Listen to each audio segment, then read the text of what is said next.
안녕하세요. 모퉁이북 카페입니다. 오늘은 멋진 신세계의 저자 올더스 레너드 헉슬리의 일생과 그가 멋진 신세계를 쓰게 된 배경에 대해서 알아보겠습니다. 영상을 시청하기에 앞서 구독과 좋아요, 알림 설정 부탁드립니다. 매 영상마다 열심히 조사해서 제작하고 있습니다. 힘을 보태주세요. 감사합니다.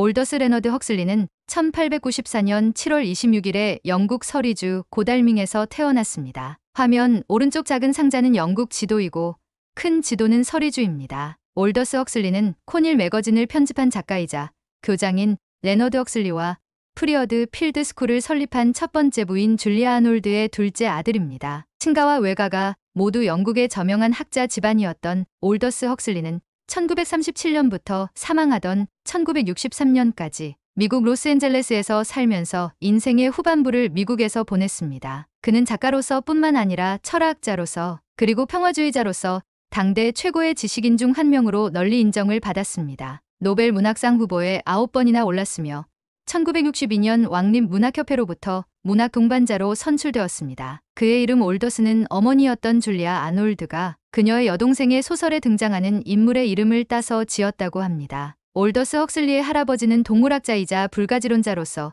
다윈의 개로 불렸던 토마스 헨리 헉슬리이며 그의 형 줄리안 헉슬리와 이복 동생 앤드류 헉슬리 역시 뛰어난 생물학자가 되었습니다. 올더스 역시 초기 학창 시절의 꿈은 의사였지만 1911년 당막염에 걸려 거의 실명 상태로 3년간 지내게 되면서 의사로서의 꿈은 버렸다고 합니다. 1913년 10월에 옥스포드 발리올 칼리지에 입학해서 1916년에 영문학 학사 학위를 받게 됩니다. 1916년 1월 올더스 헉슬리는 영국군에 자원하여 1차 세계대전에 참전하려 했지만 시력상의 이유로 퇴짜를 맞았습니다. 올더스는 그 해에 옥스퍼드시라는 문학 잡지를 편집했습니다. 대학 졸업 후 모교였던 이튼 칼리지에서 1년 동안 프랑스어를 가르치게 되는데 그는 교실의 질서를 잡지 못하는 무능한 교사로 평가되기도 했지만 나중에 조지 오웰이라는 필명을 갖게 되는 제자 에릭 블레어와 몇몇은 올더스가 뛰어난 언어 구사 능력을 가진 교사였다고 평가했습니다. 후에 유명한 역사학자가 되는 스티븐 런시먼 역시 올더스 헉슬리의 프랑스어 제자들 중에 하나였습니다. 1920년대에는 잠시 집안 연줄로 영국 북동부 더럼주 빌링엄에 있는 첨단 화학 공장에서 근무하기도 했는데 이곳이 멋진 신세계의 배경이 됩니다. 1932년에 출간한 멋진 신세계의 소갯말에서 그는 계획적으로 일관성이 없는 세계에서 질서 있는 우주를 경험한 것이 소설의 중요한 원천이었다고 했습니다. 올더스 헉슬리는 17세에 첫 번째 소설을 완성하였으나 출판하지는 않았고 20대 초반부터 본격적으로 글을 쓰기 시작했습니다. 그가 처음으로 출판한 소설은 1921년에 사교계를 풍자한 소설인 크로멜로우였습니다. 올더스 헉슬리는 평화주의자였습니다. 그는 동서양 신비주의의 공통점을 보여주는 다년생 철학을 1945년에 발표하고 환각성분인 메스칼린에 대한 자신의 경험을 다룬 지각의 문을 1954년에 발표하면서 철학적 신비주의와 보편주의에 관심을 갖게 됩니다. 1932년에 발표한 멋진 신세계와 1962년에 발표한 그의 마지막 소설 아일랜드에서 그는 각각 디스토피아와 유토피아에 대한 비전을 제시했습니다. 1차 세계대전 당시 헉슬리는 문학계와 예술계의 후원자였던 오톨린 모렐 부인의 고향인 옥스퍼드 인근 가싱턴 매너에서 농장 노동자로 일하면서 많은 시간을 보냈습니다. 그곳에서 그는 철학자 버트런드 러셀, 알프레드 노스 화이트헤드, 예술평론가 클라이브 벨 등의 블룸스버리 그룹 인사들을 만났습니다. 블룸스버리 그룹은 1906년부터 1930년대에 런던과 케임브리지를 중심으로 활동한 영국의 지식인들과 예술가들의 모임입니다. 회원들이 런던의 블룸스버리 지역에 많이 살았기 때문에 블룸스버리 그룹이라고 불렸다고 합니다. 후일 헉슬리는 그의 작품 크롬 옐로우에서 가싱턴 매너에서의 생활 양식을 캐리커처했다고 합니다. 1919년 문학 비평가였던 존 미들턴 머리가 문학 잡지 아테네움을 재편하면서 헉슬리를 직원으로 채용합니다. 헉슬리는 그해 가싱턴에서 벨기에 난민 출신의 마리아 나이스와 결혼합니다. 1920년 4월 19일에는 나중에 전염병학자가 되는 아들 매튜 헉슬리가 출생합니다. 그러나 보수적이고 귀족적인 교육을 고집하던 헉슬리 가문에서 양성에 달하는 소문의 마리아 나이스와 책 읽기와 육식을 거부하는 아들 매튜는 골치덩어리로서 배척되었던 것 같습니다. 헉슬리와 마리아 부부는 아들 매튜를 데리고 그의 가문을 떠나 전 세계를 여행하며 지냅니다. 1920년대에는 이탈리아에서 살면서 친구 D.H. 로렌스를 자주 방문했는데 1930년 프로방스에서 로렌스가 사망할 때 함께 하기도 했습니다. 헉슬리는 1932년 로렌스의 편지를 출간합니다. 1929년 초 런던에서 헉슬리는 철학자이며 작가, 방송인, 그리고 현대 과학의 해석가였던 제럴드 허드를 만났습니다. 이 시기 1932년 출간된 멋진 신세계에서는 과학 발전의 비인간적인 측면을 다루었고 1936년 소설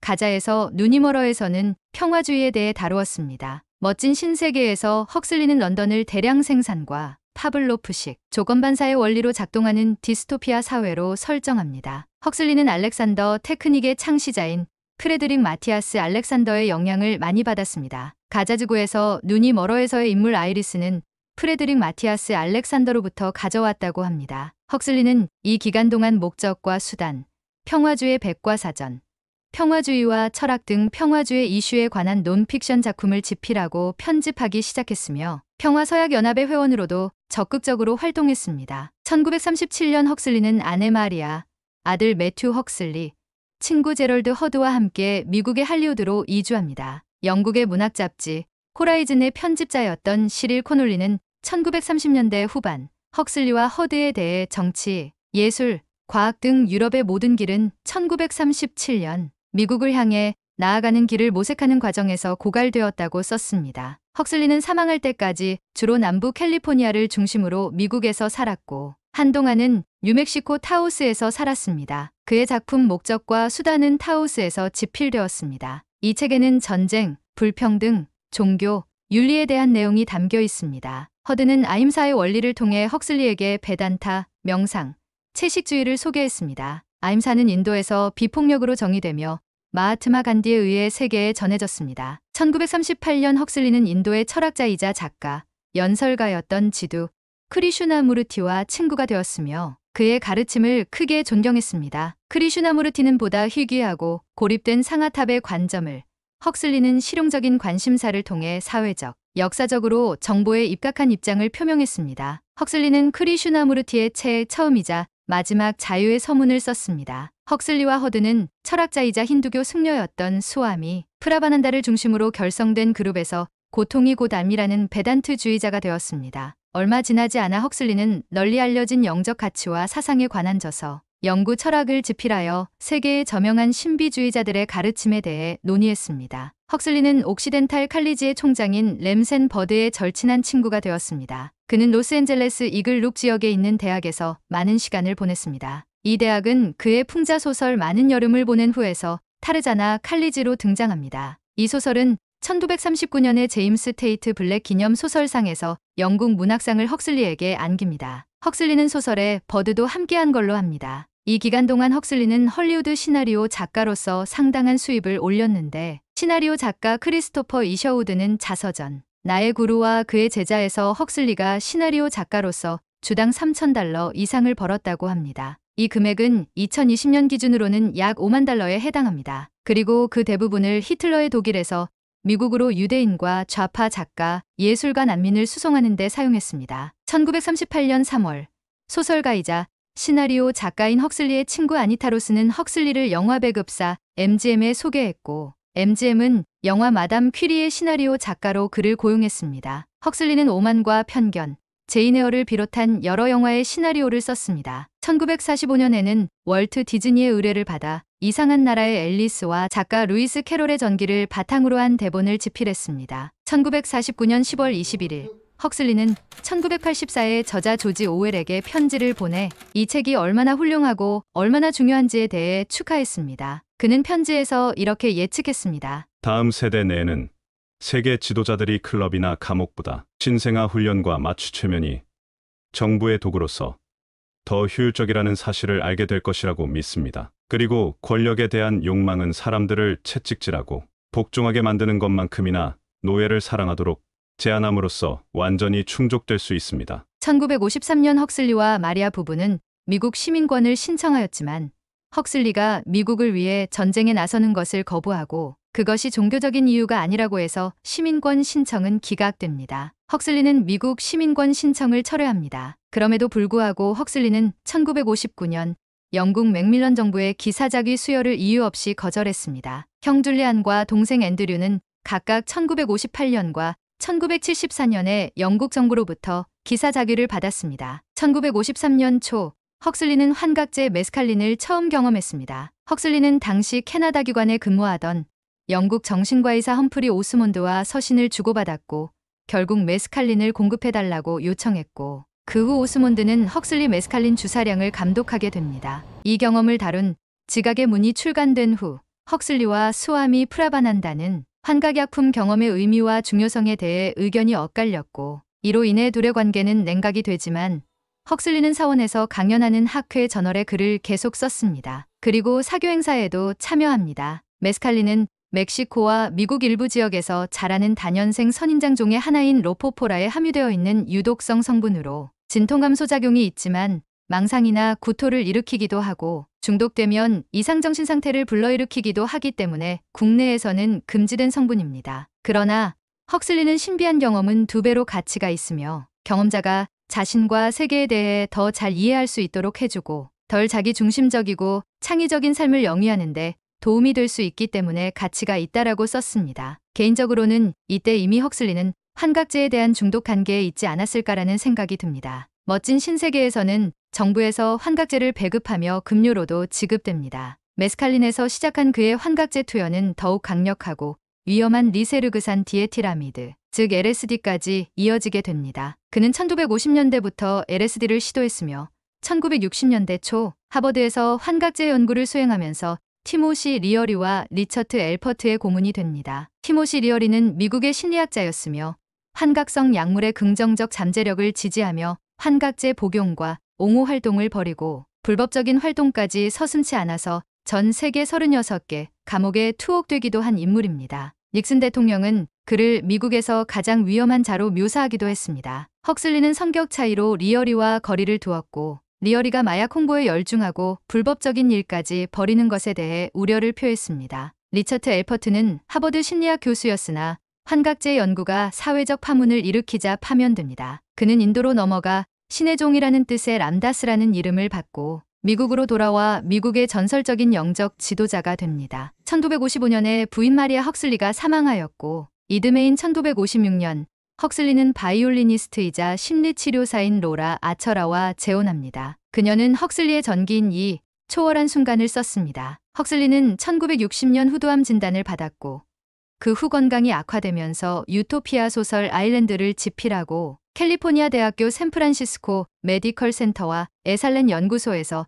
인간의 잠재력에 대한 강연을 했습니다. 이 강의는 인간 잠재력 운동의 시작에 중요한 역할을 했습니다. 헉슬리는 베산트 힐 학교의 전신인 해피밸리 학교 설립에도 참여했습니다. 헉슬리의 논문들은 1961년 캘리포니아 로스앤젤레스 베레어 화재로 대부분이 소실되고 로스앤젤레스 캘리포니아 대학교 도서관과 스탠포드 도서관의 일부가 남아 있습니다. 1962년 4월 9일 헉슬리는 영국의 고위 문학 단체인 왕립문학협회로부터 문학의 동반자로 선출되었다는 소식을 듣고 1962년 4월 28일 편지를 통해 이 칭호를 수락했습니다. 헉슬리와 학회 간의 서신은 케임브리지 대학교 도서관에 보관되어 있습니다. 1963년 6월에 학회에서 연설을 할 예정이었으나 후두암이 전이 되어 말을 할 수 없게 되자 참석을 취소합니다. 말을 할 수 없게 된 이후에는 필담으로 대화를 했는데 1963년 11월 22일 헉슬리는 아내 로라에게 LSD 100마이크로그램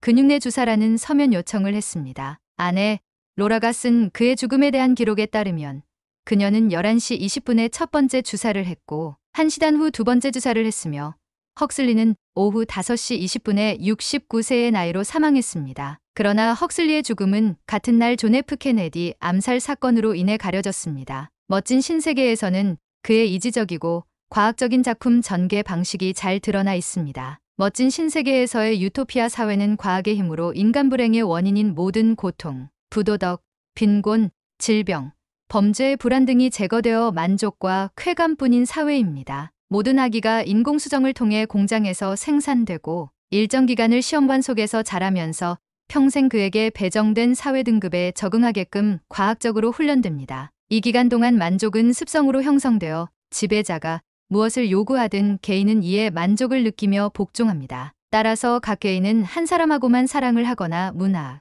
예술, 종교 등 과거의 문화유산에 관심만 갖지 않는다면 평생 이 멋진 신세계에서 행복하게 살 수 있으며 죽음마저 고통 없이 즐겁게 맞이하게 됩니다. 그러나 이 작품은 과연 이렇게 과학적으로 조작되고 창조된 낙원이 바람직한가?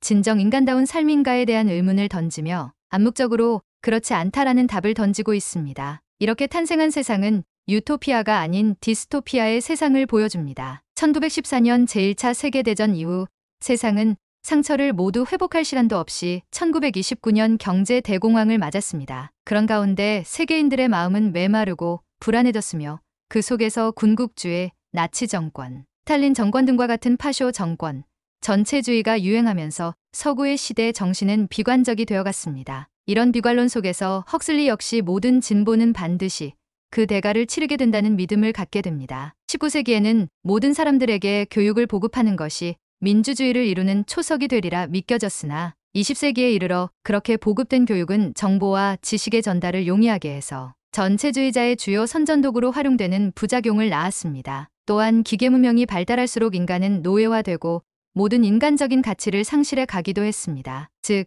인간이 진보를 위해 감내해야 하는 엄청난 대가를 헉슬리는 멋진 신세계에서 경고한 것입니다. 그렇다면 과학문명의 발달이 무엇 때문에 인간의 존엄성을 말살하고 인간이 노예화되는 것을 용인하는 전체주의 지배자의 출현을 허락하는 것일까요? 그것은 현대과학의 초기 목적이 효능의 극대화에 있었기 때문이었습니다. 능률은 높을수록 좋으며 비능률은 죄가 되죠. 따라서 능률을 최고로 고양시키기 위해 사회 모든 구성원이 맡은 일을 사랑하고 하는 일의 기쁨을 느낄 수 있도록 조직되는 것이 바람직한 가치로 인정받습니다. 그러나 이러한 것들을 인간의 자율적인 타협으로 이루는 것은 거의 불가능합니다. 그리하여 국가 권력과 같은 강력한 조직력과 통제력이 필요한 것이죠. 그런데 국가의 생산력이 효율적으로 될 수는 있지만 그 통제 범위가 경제활동을 넘어서 인간의 교육과 심지어 사생활에까지 침투하다 보면 불합리한 생활이 펼쳐지게 됩니다. 그래서 과학문명이 지향하는 효율사회는 결코 살기 좋은 유토피아가 되지 못하고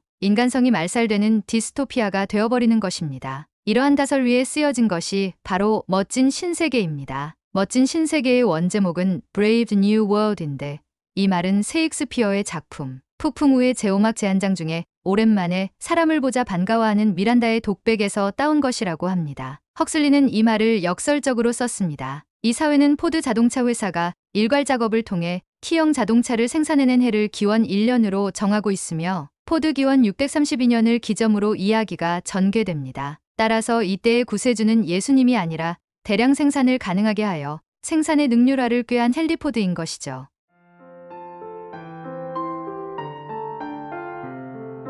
시청해주셔서 감사합니다.